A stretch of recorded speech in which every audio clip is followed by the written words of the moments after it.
Good morning. We're cooking today. I thought I would share with you one of my firm rotations that I always have in the fridge. Now, you don't have to be carnivore, keto, whatever, to have this in your fridge at all times, because if you eat all kinds of things, you just add to it whatever you want to add to it, because the only ingredients in this is mince, and I use a mixture of turkey mince and beef mince, cheese, eggs, and seasonings of your preference. That is it. But there's a very particular way that I make it so that it's soft and yummy and not a hard meat patty, or rissole as we call it here in Australia. Now, as I make it, because I'm working on a skeleton kitchen these days, this is my mixing bowl, okay? Because you've got to get creative. That's problematic only from your perspective because you can't see me mixing it. However, I have these handy dandy new glasses, the Meta glasses from Ray-Ban. Hopefully, you'll see what I see, okay? So hopefully I've got all bases covered. Now these are really good, even cold. My husband, who is not a fan of cold meat, actually eats these cold out of the fridge for a snack. So when I tell you these are great cold, these are great cold. You can make them whatever size you wish. I make a mixture of big ones and little ones. And I use gloves, not because I don't like touching food. I'm actually that person that'll get my hands in there, but it's straight out of the fridge and it'll be freezing cold. And because I mix for quite a while with my hands, not with a spoon, my hands get cold. So that's the only reason we're doing gloves. This is the 80% mince from Woolies here in Australia. So you get whatever you are. This is a 1 kilo pack. So that's about a half a pound for my American friends. All right. I mix turkey and beef together. Now, this didn't happen on purpose. I had turkey ones that I was making and I had beef ones that I was making. And the beef ones, I always taste a little bit, and I'll show you that when I cook. The beef ones were a little bit tough. They felt a bit tough. And so I mixed a bit of turkey with it, and it was a delicious combination. And by mixing the two minces together, you get a softer patty, a softer rissole, and you get more vitamins and minerals because turkey's really high in tyrosine, which we need for our thyroid health. It's the T in the T3 and T4. So you get different profiles of nutrients. A, it tastes really good. B, it's softer. And C, more nutrients. What's not to love? Okay, so I am a chuck it all in and mix it all up kind of gal. Now, if you can grate your own cheese, awesome, better, but I cannot find just a block of Parmesan cheese up here. So packet it is. Now that's a 125 gram packet, but I'm not too worried about the amount of cheese. You can go more, you can go less. It does make it tasty, so you probably need more salt or something like that if you're not going to put cheese in it, if you're going to omit the cheese. I'm not sure how much is in there. I'm going to say the same amount of cheddar, and so it's really forgiving, okay? It doesn't matter how you do it. My husband, the more cheese, the better. His mother's French, so cheese is a food group in his world. The next thing we're going to do is quite a considerable amount of salt because there's a lot in there. But what I also do is, like I said before, I taste a little bit before you cook the whole lot, because you don't want to cook the whole lot and discover it needed more seasoning or whatever. Actually, I'm going to put some cayenne pepper in this one. Really good for gut health, cayenne pepper. It actually grows a gut bacteria called Akkermansia, which has been found to not be present in people who get cancer. They've done studies on this. This is Dr. William Lee's work. But it's just really good for digestion and all that sort of hoo-ha. Now, here's the key with this. With patties and rissoles, generally, I don't know about you, how you grew up, but you'd put in maybe 1 or 2 eggs just for binding, and that was kind of it. Here's the trick I found.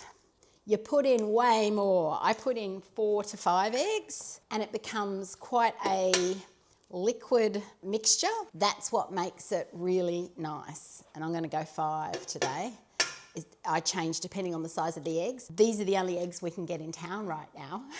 I don't know about where you are, but eggs in June of 2025 are on restriction. You can only buy 2 cartons at a time. And this particular kind and brand, Australian barn laid Cage-free was literally the only choice. Luckily, it was an 18 pack and I could get 2 of them. It says 900 grams. I'm going to say that's not a 900 gram egg.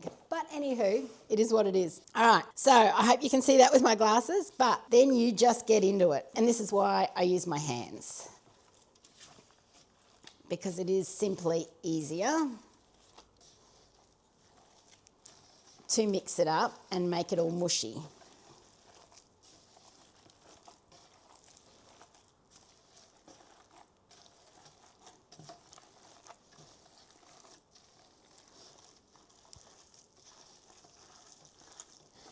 I like to squish it with my hand, like really pound, like you're pounding it almost, or putting it through a whiz machine, because you kind of want it to almost look like sausage meat in texture.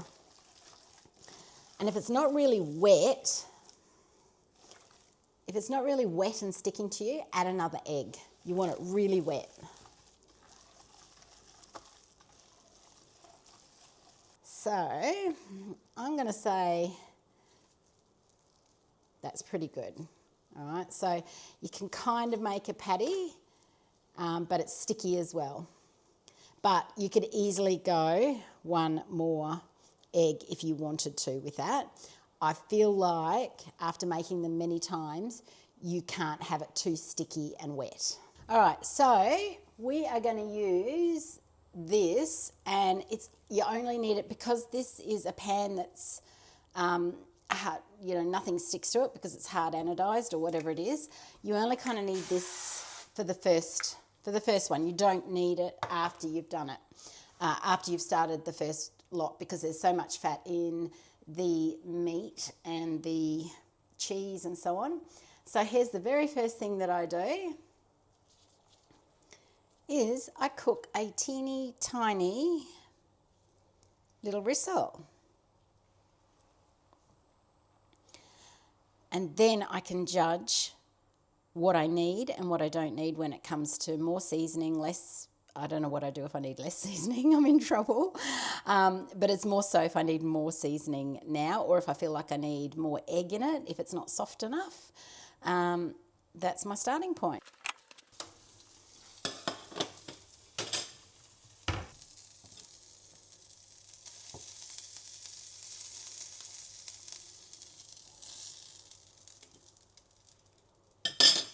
All right, let's try it. Plenty of salt. What I'm waiting for is the chili hit, and there is none. So I'm waiting for the aftertaste. There's a fine line. Hubby's not a fan of chili, so I have to make it just enough that he's getting used to it. All right, I can put more of that in. And what I'm going to do, because it could be softer, I was not sure with the eggs, but since I've got to mix in the chili, I'm going to add more egg anyway. I know many of you like to have a very set recipe. And look, honestly, you can stick with the 1 thing of mince, the 2 things of turkey, I'd say a tablespoon of salt, 4 eggs, and a packet of cheese, and it will be great. It will be great. But I cook with my heart and by feel. It's something my great-grandmother taught me. And that is stickier now. That is definitely stickier, which is more what I'm looking for. I reckon we're good to go. Let's get on with this. So we are all done. I spared you from the lengthy cooking time. I have made it quicker in the past by searing it and then putting it in a tray in the oven. Each batch, after they've seared, I've just added it to a tray and on a fairly low oven.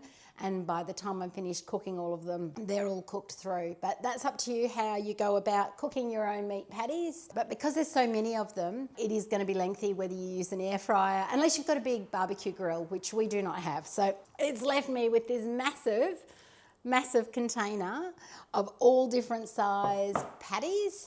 Let me know if you make this and enjoy it. And don't be afraid to mix up the minces. Don't be afraid to mix up the meats, because the turkey and the beef was just kind of a last minute idea, and it's my go-to now. It's my favorite. So don't be afraid to mix meats, because you'll mix your nutrients, as I said earlier. All right, guess what I'm having for lunch?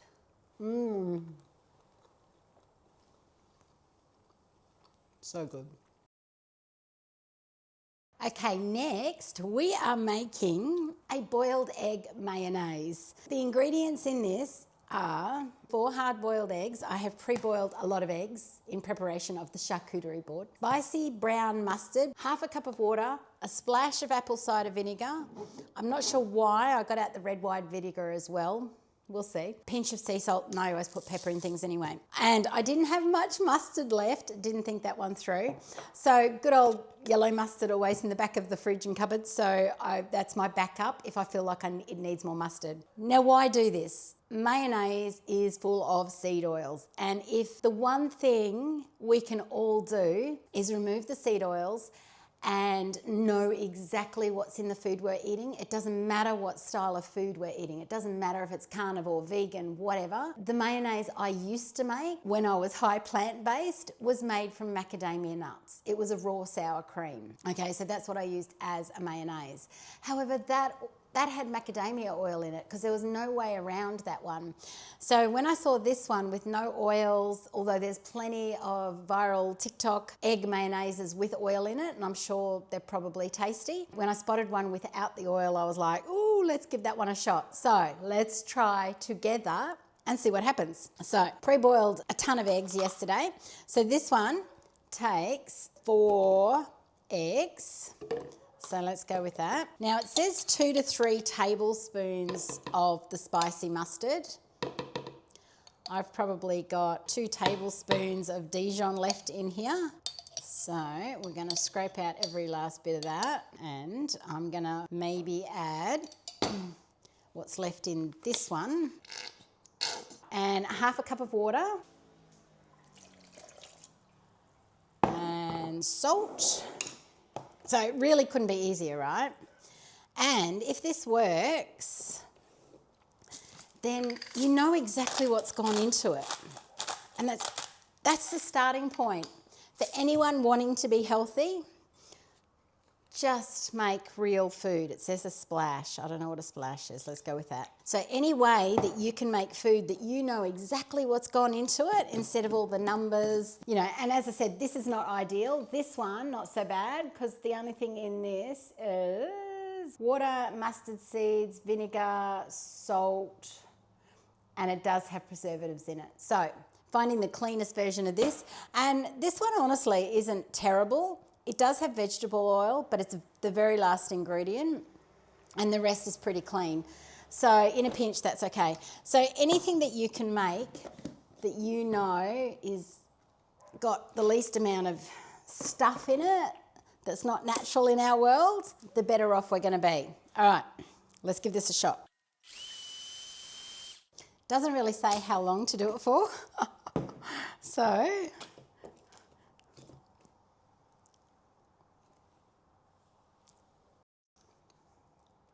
okay, not gonna lie, it's eggy. I'm not sure that I was expecting anything other than egginess. However, the mustard, I think that if you had the spicier mustard, you barely would taste the egg. And that is probably why they put spicy mustard in it. So I'm gonna give this a little bit more of, and if you've got mustard powder, maybe that would work as well. Put a little bit of cayenne, and that vinegar gives it a nice tang, so I'm going to go a little bit harder on the vinegar.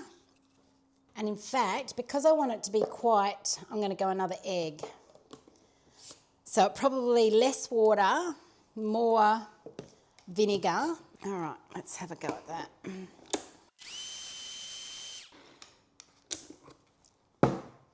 And this is clearly going to make a lot.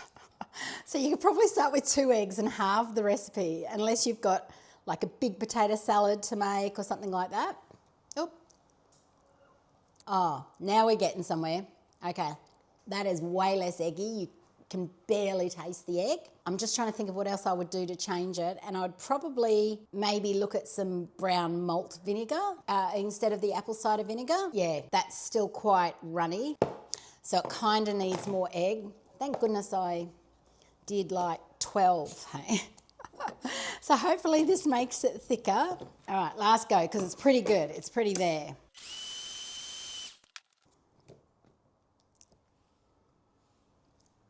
That's actually really, really good. Okay, let's put that in a container. So you can still see it's quite runny, and I'm hoping that it sets up a little bit in the fridge, a little bit more than that. But for the sake of using it as a sauce, you could do so much with this. You could add whatever flavourings really sort of turns you on in the way of, I don't know what goes in ranch seasoning. I'm not an American, but I'm guessing like a mayonnaise, this is actually quite a good basic base that you could then change depending on the seasonings. And you just don't want to waste any of it because it's egg, right? And egg costs a frickin' fortune right now, if you can even get it. Pretty good, hey? So I've got my meat patties, my turkey and beef patties. I've got my mayonnaise. Next, we are going to make a platter that you may take to a friend's place so that you've got something to snack on. All those events we go to any time of the year, there's all kinds of reasons. We want to take a snack plate that A, people aren't going to look at us weird, and it's going to be something that we can fill up on that is high meat based. It doesn't matter if you eat plants, keto, anything like that, you just add to it. You do how you do it. But you kind of want a plate that is going to be higher in the meats to fill you up, to keep you satiated, and so that it doesn't matter what else is on the table, doesn't matter what else is being served. You can kind of get by with your snack plate. And I'm willing to bet a snack plate that is high with meat, the guys are going to go for, let me tell you.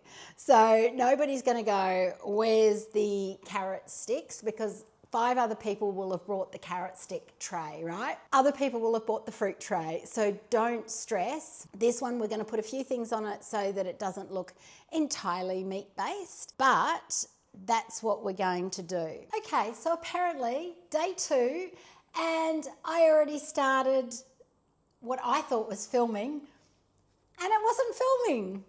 Yay me. But that's okay.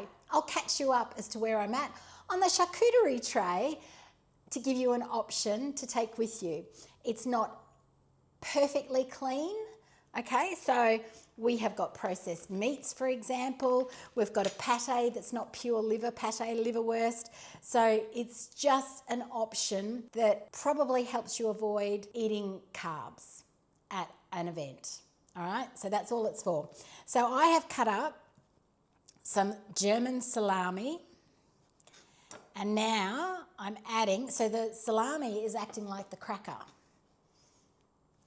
So rather than trying to find a cracker replacement, sometimes it's just super quick and easy to use a round of salami. And you can use any kind of salami you like. You can use any size of salami you like, even down to the little ones. It can just be a little piece with a bit of cheese on it or whatever it is you want to put on it.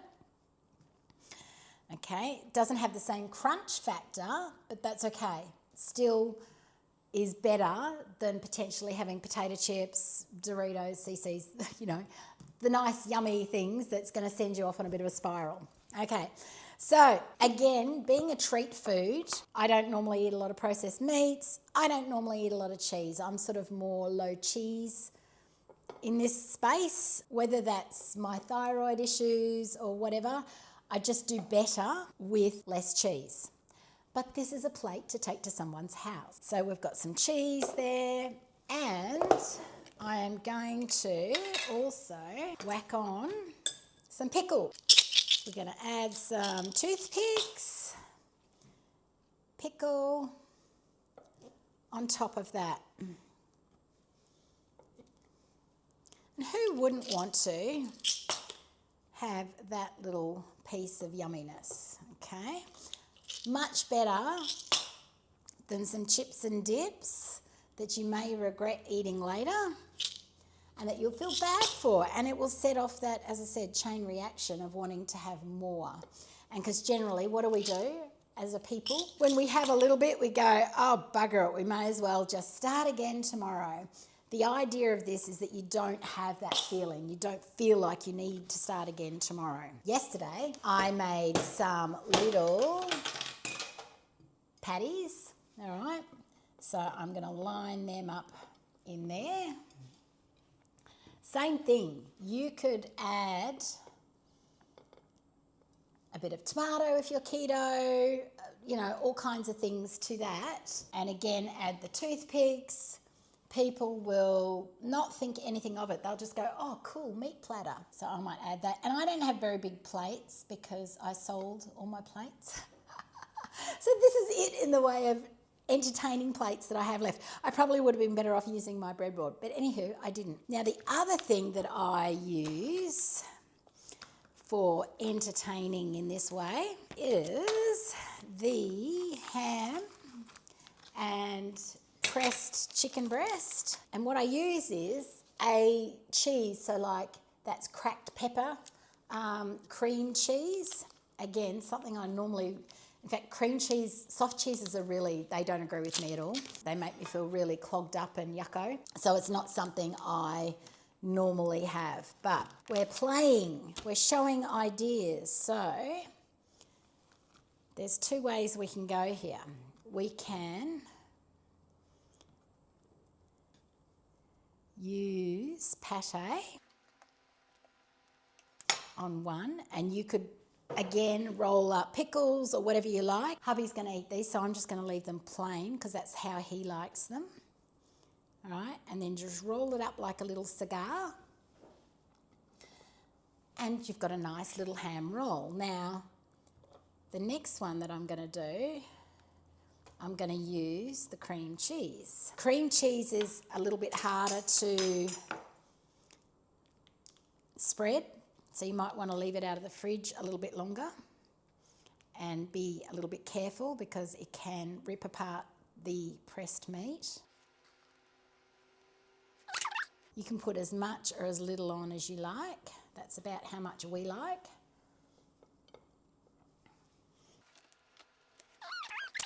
Cheese and pate, because, why not? I'm going to add a few little pickles. There we go. Okay, so the other packet I've got is pressed chicken. A little bit of grated cheese. And again, roll up. I'm not sure where I'm putting these ones around the edge. It's just about being a little bit imaginative with the things that you've got that you can just make it look like something different. These are delicious though, these little meats, but again, it's a treat, right? Remember that? Because it's easy. We went through a stage, probably when we first went keto, carnivore kind of thing, that I had to have these in the fridge for hubby pretty much all the time, but we don't do that anymore because it was just kind of a transition thing for him. So, that's another option for if you're struggling and you need some kind of treats, because the biggest key to eating any kind of way, and I don't care what your modality is, the biggest key is to always have food ready to go. Doesn't matter that you think, oh, but I don't normally snack, because when you change what you're eating, you will be looking for foods at all times of day. And not having something there kind of just tells your brain, I'll start again tomorrow. Don't give yourself a reason to give up really quickly, because we do that to ourselves. Have lots of things ready to go. It doesn't matter if you suddenly start eating snacks that you didn't eat before. Whatever gets you through so that your body starts to get used to your new way of eating. For me, carnivore, ketovore, that kind of thing. For you, whatever it is for you.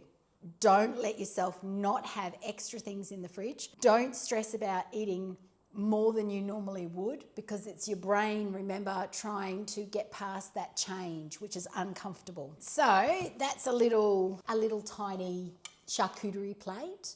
And you could whack a few greenery things on there to make it look greener if you like. Whatever makes you feel like people aren't looking at what you're eating. Okay, that's the whole name of the game here. Now, who doesn't love a deviled egg? Seriously. We've eaten them forever, all of us. And it's the perfect party food. And with the mayonnaise that we made, so we're just going to use the egg mayonnaise. and see what that tastes like together, because I have no clue. I don't stress about seasonings. Again, my downfall is if I have the bread or the crackers or, that kind of thing. That's what leads me down that rabbit hole of, well, I may as well just, keep going today. Seasonings don't do that for me. A bit of sweet chili sauce, it makes no difference to me whatsoever. Okay, so if you've never made deviled eggs before, it's just popping out your egg yolks, popping in some of your pre-made egg mayonnaise, and I can go heavy because it's just egg. A little bit of cheese because this is more likely hubby's eating these. Now, if I was going to eat these, I would chop up some pickles into it. It would be what I would do for me. All right, check your seasonings. And then simply wallop it back into your eggs. And again, you can make it all pretty and fancy by piping it in, putting it in a piping bag. I'm not going to do that. You could do all kinds of things on that. Sprinkle it with chili, drizzle it with sweet chili sauce, whatever it is you want to do. Now, the other things, and I won't put it out, but this egg mayonnaise is lovely. Add whatever seasonings you want to it. Pop it in your dipping container. And that is what you will dip these. Dip these into your egg mayo. And that's it. It seems like, of course, but some people don't think that, hang on a sec, I can make an entire charcuterie board out of meat.